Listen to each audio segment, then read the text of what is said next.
guys, I'm back again and I'm here to do my Booktube Prize judging video. Okay, so this is the second year of the Booktube Prize Awards, Literary Prize Awards, which focuses on books that are published in the United States, coming out the previous year. So that being 2019. So a lot of these books you've probably seen more or less a lot of last year. Now I am judging in the fiction side of this particular prize because this year they've added nonfiction. Last year they only had fiction. This year they're doing nonfiction and fiction, but I'm doing fiction. And I was told I was in group C. Okay, so I've got my trusty journal here with all of my info. Okay, so in Group C, we had the following books. So we had Where Reasons End, Woman is No Man, The Far Field, Inland, Spring, and Frankenstein. So those were the 6 books that I was told to read the months of February and March, in which I was to judge the books in a ranking. That is ranking number 1 being the best, all the way down to number 6, which is the worst. Okay, so before I started actually reading these books, I tried to figure out, like, how am I going to rate and rank these books that's fair? Because I think when we read, just, normally when you're reading for fun, like we read all the time, we usually kind of go with the gut instinct only to put some stars on it for Goodreads. And sometimes we don't really think that much about, what star rating we're going to give. So what I did was I decided on 6 characteristics that I would judge each book on. And within these characteristics, I would give from 1 to 5 stars. And then at the end, I would then just tabulate and do the average and come up with a star rating. I thought that was the fairest way to do it, and it worked for me because I got what I had said would be my top 3, were the top 3 that came out of the judging pool. So I'm like, wow, I want to know who's in that judging pool with me. I only know one other judge that's in Group C, and that's Karen Runwright Reads. I'm sure she'll be coming up with her video soon as well. But we haven't spoken, of course, because we're not allowed to speak about, the judging and all that. But now that it's out, I want to know what Karen thought. So let's just start with the characteristics that I came up with. Okay, so number 1 is character development. Number 2 is writing style. Number 3 is pacing. Number 4 is readability. Number 5 is premise and execution. And number 6 is what I recommended. Okay, now I'm going to talk about them in the order in which I read them. And then that way you kind of will go through it the kind of the way I went through it when I was reading.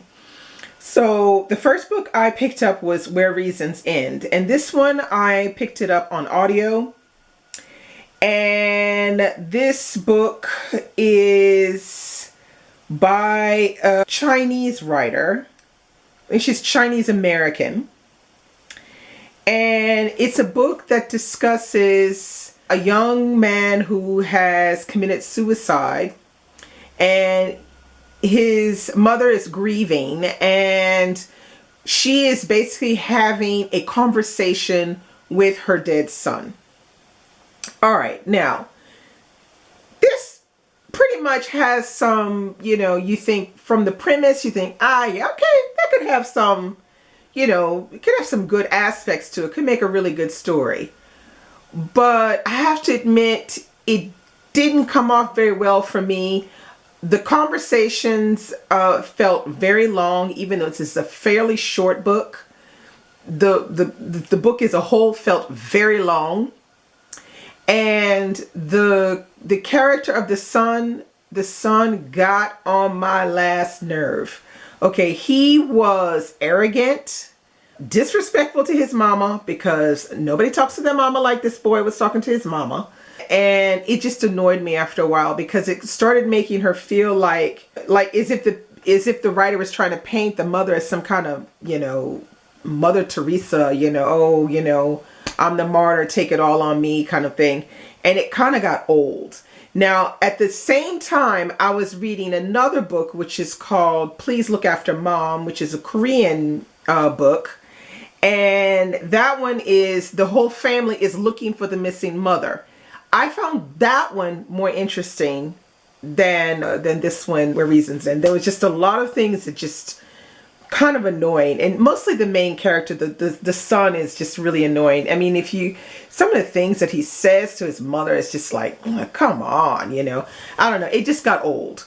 So let me just tell you how I ranked that one. So it got a 2.5 stars for me, and that's because I ranked character development for 3, writing style 3, pacing 2, readability 2, and premise and execution I gave it 3, and would I recommend it 2? No, I wouldn't really recommend this one because it just seemed to be very repetitive and just ongoing and long for what it really was. It was as if though she didn't fill out the idea, the premise that she had. It just doesn't fill out properly as something that she would find, you know, interesting per se.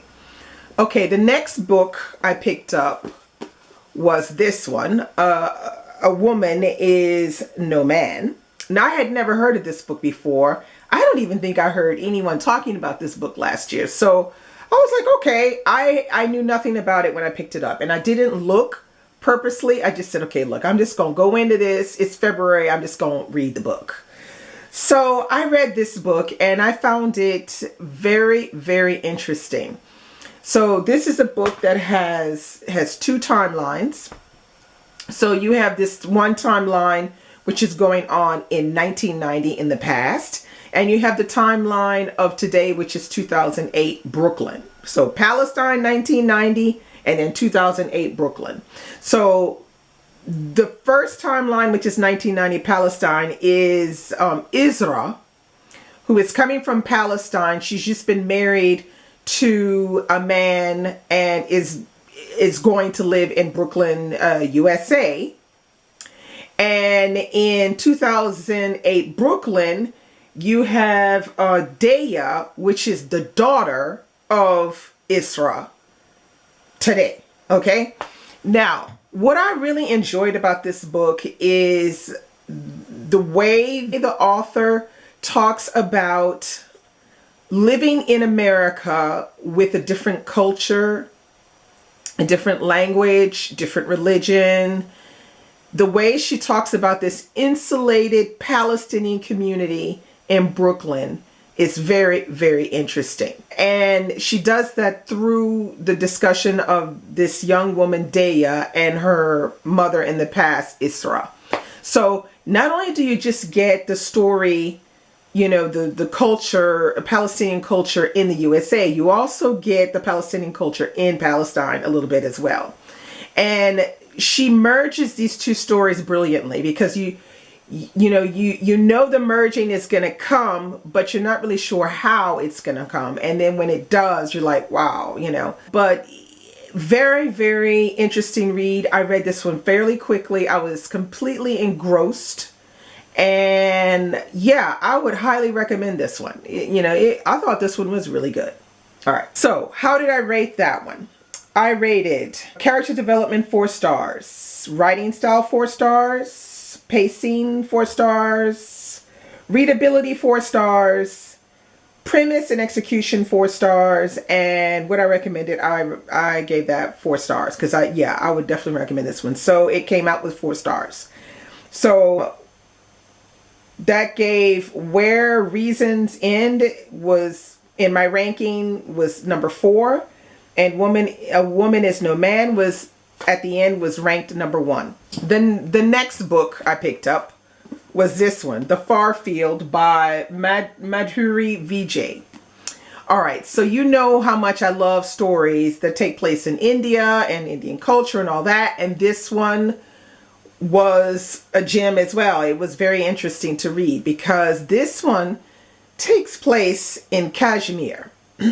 All right, so in this one you follow a young woman, and she is the only child living with her mother and father in a fairly comfortable life in Bangalore, I think it is. And she, at one point, her mother meets a traveling salesman who is from Kashmir, who they eventually have a relationship with this man because he comes back to their house regularly to sell them clothes and things. And then something happens and they don't see this man again. So years later, and this young woman decides to go to Kashmir to look for this traveling salesman to see, you know, what's happened to him. So the story is all about that. It's about when she arrives in Kashmir and how she relates to these people and her understanding of what they're going through as a people. It's really well done because it has those, you know, those little things about, you know, when you're different and you realize that you're different from the people that are around you, and you don't see that they see you particularly different, but it's after the fact that you realize even more that you were even more different to them than you expected. And yeah, it has a lot of things about the Kashmir culture and the difficulty they're going through and how they're perceived by the Indians and how they're treated. And it's just really, really good. It's almost like watching a train wreck, though. From the last 25% of the book, you're just kind of like, oh my God. I can't say more because I don't want to ruin it for you, but yeah, it's pretty good. Now, it's not a perfect novel or anything, but yeah, it's very interesting, I think.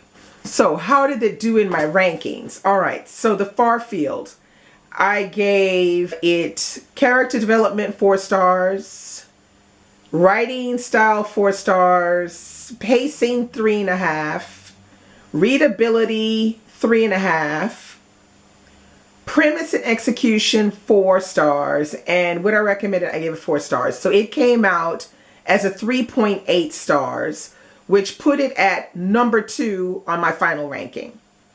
All right, next we have on the list was Inland by Taya Obrecht. Okay, now, this book right here. Now, I haven't read her first one, which was called The Tiger Wife. After reading this one, I'm not sure I want to read that other one, but I'm going to try. Oh, man, this book was a little frustrating for me because I felt like it was going on and on and on. Okay, so you've got 2 main characters. You've got Nora, who is a frontierswoman, okay, and she's pretty much resides in, this is supposed to be like 1890 something. I'm not exactly sure. I can't remember exactly the date, but it's like 1890s or something in Arizona. And then you have another main character. Her name is Lurie, L-U-R-I-E, I think it is. And she's like a wanted outlaw, and she is like going through the American West. Now, so this book has it has a feel of a Western, okay? So that right there can either put you off or say, yeah, I'm in. All right, so I'm not a particular fan of Westerns, but I don't hate them either. I just, wouldn't probably choose a Western to read right away. So that aspect of it is kind of original because what she does is, I think that's the best thing that she does, is she tries to change a bit this idea of what a Western is. So instead of focusing on horses, you got to focus on camels. You got Ghost. Okay, now that's where I'm out. You know me and Ghost, we don't get along so well in books. Ghost.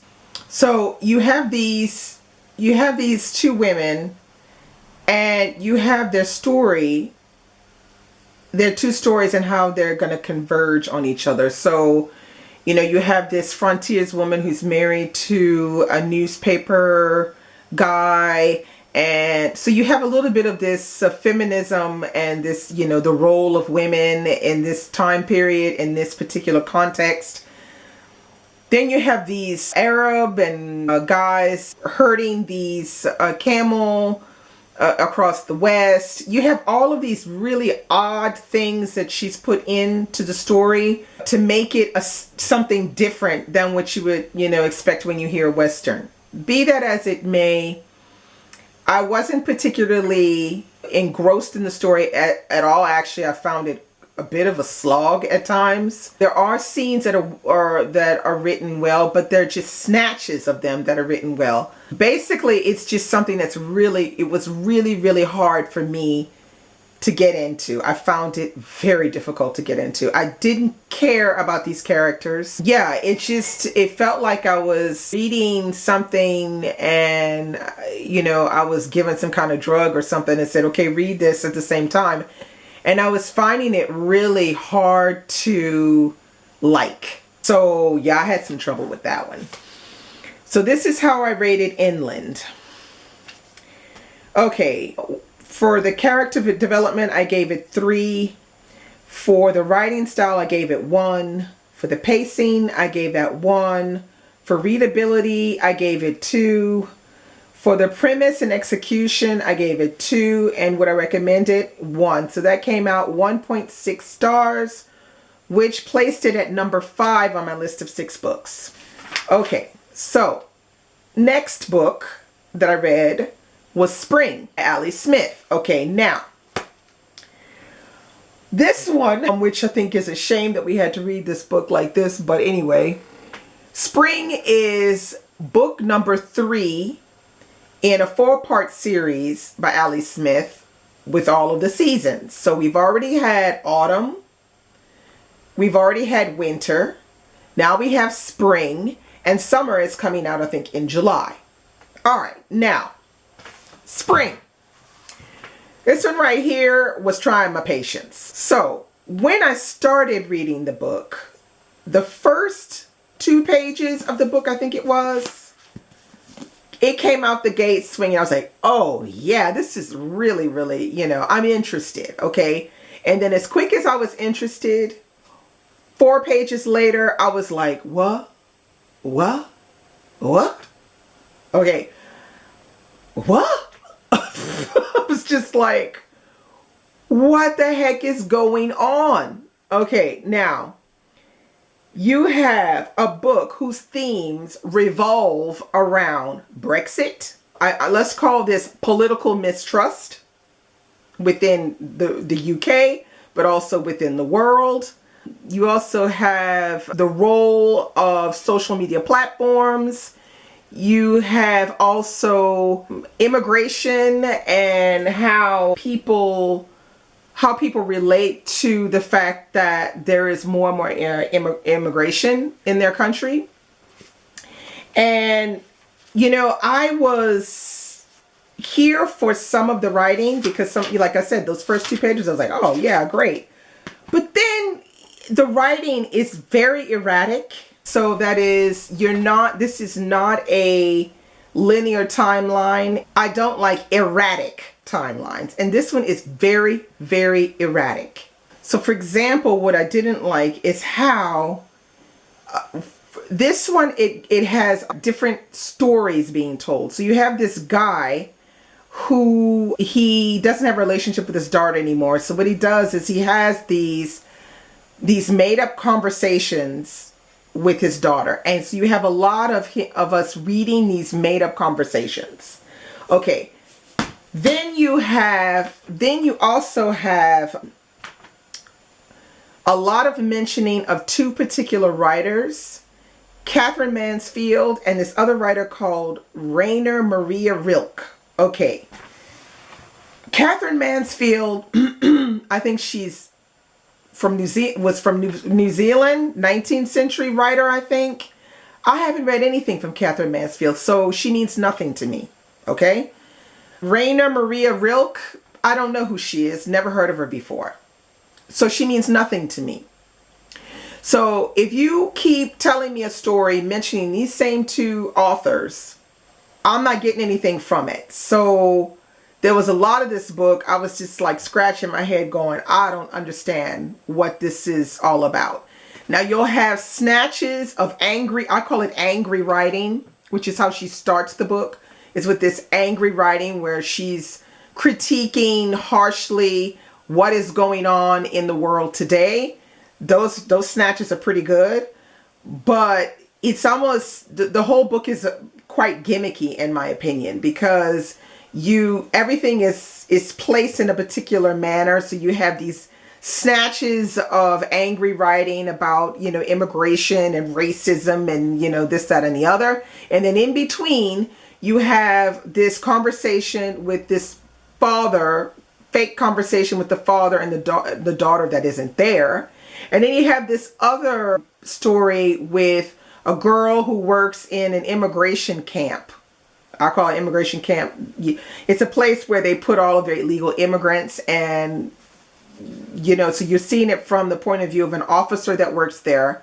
And then there's this whole storyline about this young girl, schoolgirl, who goes into this detention center and how she manages to get in and get people to do things, and nobody knows who she is. And it's just kind of weird. I don't know. I just find the whole thing really weird. I don't understand it that well.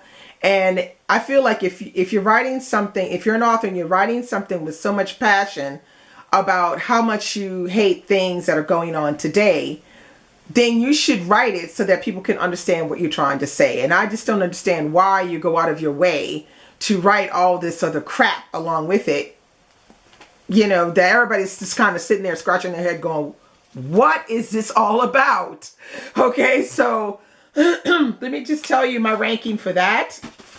So you have Spring, 1 star for character development, 1 star for writing style, 1 star for pacing, 1 star for readability, 1 star for premise and execution, and 1 star for what I recommended. So it got a 1 star, which placed it at number 6 on the list of the 6 books. So it was, for me, the worst of the 6 books. So that leaves the last book on the list, which is Frankenstein. All right, now this is another one that was, I didn't know that much about this book. I had seen people say they were reading the book, but I didn't read or watch anyone's reviews about the book. So I was a little, I didn't know what to expect. So I was happily surprised as I was reading, because I said, oh, okay, now this one is kind of interesting. It's got, something to it. So you've got another story with 2 parallel stories. So you've got the one in the past, I think late 19th century. So it's Shelley with her husband, and she is on the verge of writing Frankenstein. And then you have a future. I think it's supposed to be a little bit past our future. And you have a guy who is inventing sex bots for lonely men. Sex bots that have some AI or artificial intelligence. You have a storyline where the guy who invents the sex bots falls in love with a transgender doctor. All right, now, as I'm reading this one, I'm going along and I'm finding it interesting. So there are some bits in it. There's a lot of, talk about sex and stuff like that because of the sex bots. And I found it to be fairly interesting because it does a lot of reviewing how men and women think of sex and what is expected. And I think Winterson interprets it in a very interesting way. The only problem is that it kind of goes too far. I think she puts too much stuff in there. So I think if she would have maybe cut back on 30% of some of the stuff, because there was a lot on transgender mixed in with the ideas of how we perceive sexuality between men and women, and this idea of sex bots. Like there was one part in there where they said, okay, it's really easy to do sex bots for men, but for women it's not the same. It's not the same idea or whatever. Women don't want sex in the same way that men want sex. There was a lot of that comparison between men and women and their sexual needs and things. And so for me, there was just too much. And that's what made it go down the list for me. The writing was interesting, quirky. I listened to this one on audio, so that made it even more interesting. It was read really, really well. Yeah, it was interesting, but I just think it was too much. I wouldn't say it was a great book or anything, but it wasn't a bad book. Because the thing with the transgender, she didn't say much more than things that we already expect. She didn't really get in there with something new about transgender, and I think maybe even her interpretation wasn't as authentic as it could be for transgender. But you know, I'm not an expert on that, but that's just how the feeling I got from reading the book. So let's just see how that worked in my rankings. So for character development, I gave it 2 stars. Writing style, I gave it 3 stars. Pacing, I gave it 3 stars. Readability, I gave it 3 stars. Premise and execution, I gave it 2 stars. And would I recommend it? I gave it 2 stars. So that put it at 2.5 stars. Now, that meant that it ranked as number 3 or 4, okay? Because you remember I ranked Where Reasons End as 2.5 stars as well. So in the end, to break that tie, I gave Frankenstein the 3 spot because it is the book that I enjoyed reading more, okay? More than Where Reasons End. So my final ranking was A Woman Is No Man, The Far Field, Frankenstein, Where Reasons End, Endland, and Spring. So the 3 books that were kept that are going on to the next round are A Woman Is No Man, The Far Field, and Frankenstein. So that's exactly what I put in my rankings. So that's it, okay? That's the best I could do. I will be judging, I think, round 3, which is in June and July. So you'll see me back in the end of July with a video for that. I quite enjoyed this. I highly recommend, if you're a content creator, to sign up for this for next year because it gets you to read books maybe that you wouldn't have read. This whole list, I probably would have never read any of these, okay? I'm just gonna be honest, all right? But, you know, I found some, you know, really interesting ones there. So, yeah, it's a good way to read some interesting books and really, you know, test your skills for reviewing and, you know, ranking, because it's not easy to rank. This is my way, but somebody else would do it another way. But, yeah, I will link Robert's channel, Barter Hordes, below, and I'll also link the Booktube Prize channel that he's set up as well, which gives you all the details on how the judging goes for this. He did a great job on his last video, which just came out. I think it came out yesterday, and it explains how it works, and you have all of the groups there as well. And yeah, so I recommend that you go and look at that. That way you can get an idea of some of the books that will be heading on to the next round. Okay, that's all I have for you today. Bye.